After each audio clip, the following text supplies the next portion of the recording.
Құрметті Қасым-Жомарт Кемелұлы, мен Қостанай облысының Амангелді ауданы Тасты ауылының тумасымын. Ұлтым Молдаван, аты жөнім Алла Чечеткина.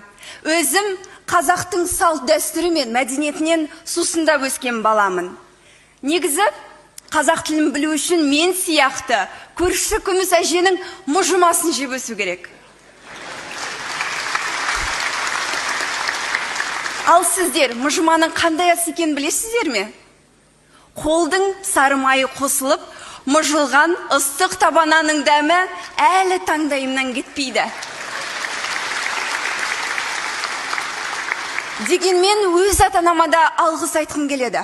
Сол кісілердің ақылымен мен қазақ сыныбында оқыдым.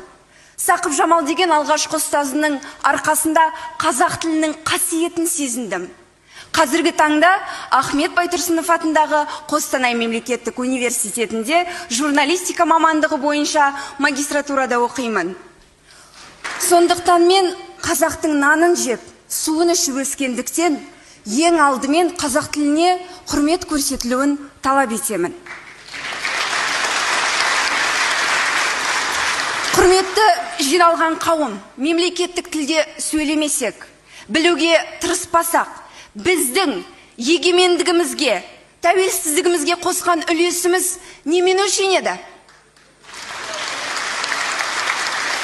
Барлық қандас бауырларымды қазақ тілін білуге, сүюге, оны өз өмірлерінде рухани азық етуге шақырамын.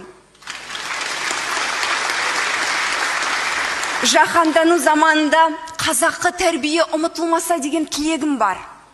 Біздің ауылда кешкі уақытта көше кезіп жүрген қыздардың жүргені ұят, ерсіз саналатын. Өзімнен кейін өсіп келе жатқан сіңлілерім де осы тәрбиеден алшақтамаса екен деймін. Құрметті жиналған қауым, сөзімнің соңын Мұқағали Мақатаевтың «Отанға арналған» өлеңімен аяқтағым келеді. Мен оның түнін сүйем, күнін сүйем. Ағынды өзен, асқар тау гүлін сүйем. Мен оның қасиетті тілін сүйем. Мен оның құдіретті үнін сүйем. Бар жәндігін сүйемін қыбырлаған, бәрі маған отан деп сыбырлаған. Жаным менің кеудемді жарып шықты, бос торғайы бұл оның шырылдаған. Отан, отан бәрінен биік екен, мен оны мәңгілікке сүйіп өтем. Рахмет.